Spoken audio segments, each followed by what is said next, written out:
నమస్తే. ఇవాళ మన స్టూడియోలో ప్రముఖ ఆధ్యాత్మికవేత్త, జ్యోతిష్య పండితులు జయేష్ శర్మ గారు మనతో ఉన్నారు. గురువుగారితో మాట్లాడదాం. గురుగారు నమస్కారం. నమస్కారం. గురుగారు, మార్చి నెల 2025 వృషభ రాశి వారికి ఎలాంటి ఫలితాలు ఉండబోతున్నాయి? ఎలాంటి రెమెడీస్ చేసుకుంటే బాగుంటుంది అంటారు? శ్రీ గురుభ్యో నమః. శ్రీ మహాగణాధిపతి నమః. సరస్వతి హరి ఓం శ్రీమాత్రే నమః. మనకు వృషభ రాశి ఈ రాబోయేటువంటి మార్చి మాసము, అది మనకు పాల్గొన మాసంగా చెప్పబడింది. ఈ మార్చి మాసంలో వృషభ రాశి యొక్క గ్రహస్థితి చూసినట్టయితే ముఖ్యంగా వృషభ రాశిలో మన కృత్తికా నక్షత్రం 2, 3, 4 పాదాలు, రోహిణి నక్షత్రం 4 పాదాలు, మృగశిర నక్షత్రము 1, 2 పాదాలు వృషభ రాశి చెందినవి.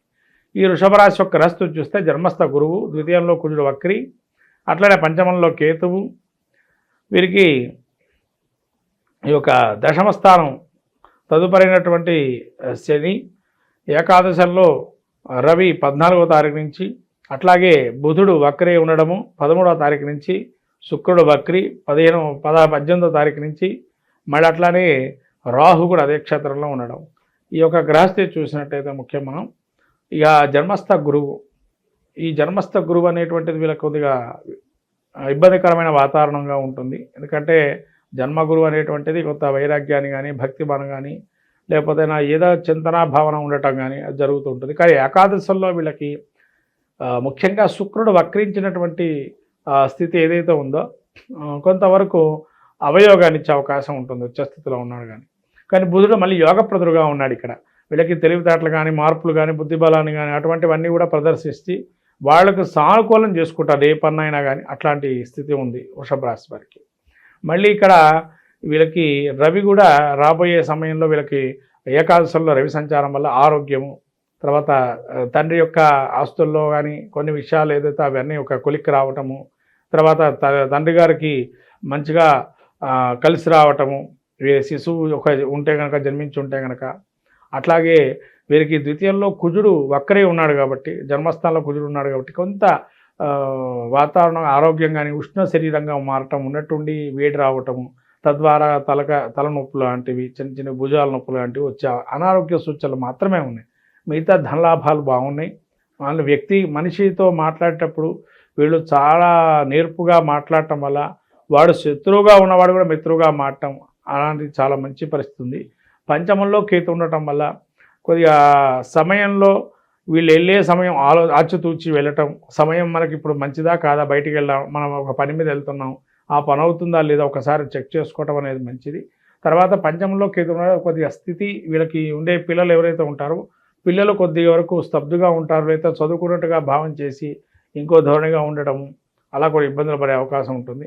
తర్వాత వీళ్ళకి ఎక్కడైతే మంచి పేరు, నేర్పు, హోదా, యశస్సు, కీర్తి లాభాలు ఉన్నాయో అక్కడ కొద్దిగా చెడు అనేది ఏర్పడే అవకాశం ఉంటుంది.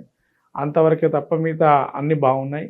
తర్వాత వీరికి ఈ రాహు ఏకాదశంలో ఉండటం వల్ల విదేశాల్లో ఉండేటువంటి వారికి కొంత శుభవార్తలు వచ్చే అవకాశం ఉంటుంది.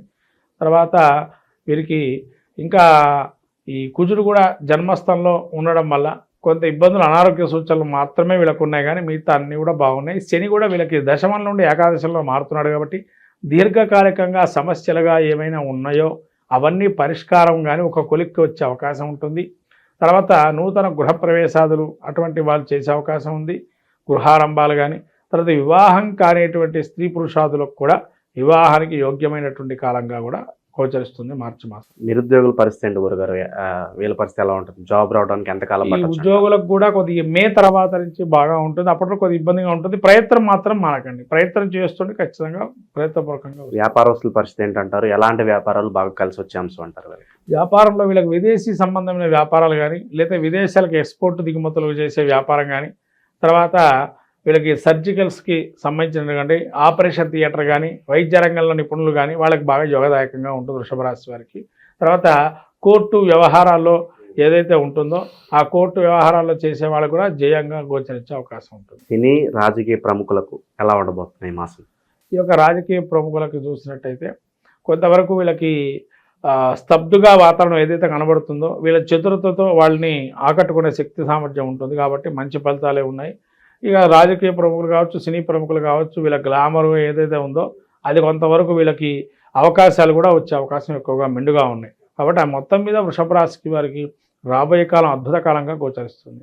ఆకస్మిక ధనలాభం కావచ్చు, ఇంకా అనుకోని ప్రయాణాలు కావచ్చు, వీళ్ళకి లాభదాయకమే అంటారు మరి ఈ మాసం? అనుకూల కారణాల వల్ల కొన్ని వెళ్ళే అవకాశం ఏవైతే ఉంటాయో కొన్ని అయితే అక్కరకా ఉంటాయి. అంటే 50% మంచివి, 50% ప్రతికూలంగా ఉంటాయి. ఎందుకంటే కేతు మధ్యస్థంగా ఉంటాడు కాబట్టి. అలాగే గురుగారు, వైవాహిక జీవితం ఎలా ఉండబోతుంది? కుటుంబంలో ఏమన్నా కలహాలు చిన్న చిన్న ఏమన్నా ఉంటే విభేదాలు తొలగిపోయే అవకాశాలు ఏమైనా కనిపిస్తుంది? కుటుంబంలో కలహాలు కొంతవరకు ఏవైతే ఉన్నాయో సమస్య పరిష్కారానికి వస్తుంటాయి. కానీ 1గా 2గా బాధను ఉంటుంది. ఆ బాధలను మాత్రం పోవు తొందరగా. కొద్దిగా టైం పడుతుంది దానికి కూడా. ఇంకొక నెల పడే అవకాశం ఉంటుంది. వాదనలు మాత్రం జరుగుతూ ఉంటాయి. భూమికి సంబంధించిన వ్యవహారాలు, భూములు అమ్మడం కావచ్చు, లేదంటే ఏదన్నా ఫ్లాట్ కొనడం కావచ్చు, సో వీటి పరిస్థితి ఎలా ఉండబోతుంది? భూ సంబంధమైన వ్యవహారాలు కూడా వీళ్ళకి స్తబ్దుగా ఉంటుంది. ఓ మెట్టేద్దామా వద్దా, మళ్ళీ ఏమవుతుందా లేదా ఒక ఇబ్బందులతో ఉంటారు. కానీ ఆపై మాసంలో ఏదైతే ఉందో మంచి ఫలితాలు వస్తాయి. ఈ వృషభ రాశి వారికి ముఖ్యంగా ఇంకా నీచస్థితి శుక్రుడు ఏదైతే ఉందో వీళ్ళకి ఏకాదశంలో ఉన్నాడు కాబట్టి కొంత వ్యతిరేకమైనటువంటి ఇబ్బందులు అనేవి ఉంటాయి.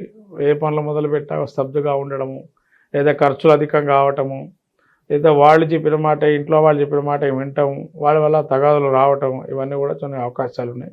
ఈ బుధుడు మాత్రం వక్రీకరించి ఉన్నాడు కాబట్టి ఏకాదశంలో బుధుడు సమయస్ఫూర్తి ఆలోచనతో వాళ్ళు మాట్లాడించి ఒప్పించే స్థితిని తెచ్చుకుంటారు. తద్వారా పరిష్కారం అవుతుంది ఆ సమస్యకు కూడా. అయితే ఇంకా వృషభ రాశి వారు మంచి ఫలితాలు కూడా ఇంకా పొందాలి అనుకునేటువంటి వారు ఎవరైతే ఉన్నారో సుబ్రహ్మణ్య క్షేత్ర దర్శనం చేసుకోవటం, అట్లాగే ప్రతి బుధవారం కానీ లేదా శుక్రవారం కానీ విష్ణుమూర్తి గుడికి వెళ్ళి అర్చన చేసుకోవటం అనేది చాలా మంచిది. ఒకవేళ అవకాశం ఉంటే ఇంట్లో అయినా వీళ్ళు విష్ణు సహస్రనామాలు పారాయణం చేసుకోవటం వల్ల మంచి ఫలితాలు ఉంటాయి. ఏదన్నా దానాలు చేయాల్సి వస్తే ఎలాంటి వస్తువులు దానం చేస్తే బాగుంటుందంటారు? వీళ్ళు ఎక్కువగా కాస్మెటిక్స్ లాంటివి ఎవరైతే ఎక్కువగా కొనే అవకాశం ఉంటుంది కాబట్టి ఆ డబ్బు వెచ్చించే దానికంట ఏదైనా అమ్మవారి గుళ్ళో వీళ్ళు ధాన్య రూపంగా కానీ లేదా ద్రవ్య రూపంలో కానీ దానికి సంబంధించిన నైవేద్యానికి పెట్టే సామాగ్రిని కనుక ఇస్తే చాలా మంచిది. మొత్తం మీద ద్వాదశ రాశులు ఈ యొక్క పాల్గొన మాసంలో మనం చూస్తే ప్రతి రాశి వారికి ఒక్కొక్క ప్రక్రియ చేసుకోవటం వల్ల మెరుగైన ఫలితాలు ఉంటాయి. కాబట్టి ద్వాదశ రాశుల వాళ్ళు మనకు రాబోయే మాసంలో మనకు చెప్పాలంటే లక్ష్మీ జయంతి అంటారు, దాన్నే హోలికా ఉత్సవం అంటారు. మనకు శివపురాణంలో చాలా అద్భుతంగా ఉన్న ఘట్టం రతి మన్మధులు ఏదైతే ఘట్టం ఉంటుందో ఆ ఘట్టాన్ని ఎవరైతే పారాయణ చేస్తారో సకలమైనటువంటి నరదృష్టి దోషాలు పోతాయని మనకు శివపురాణం చెప్పబడుతుంది.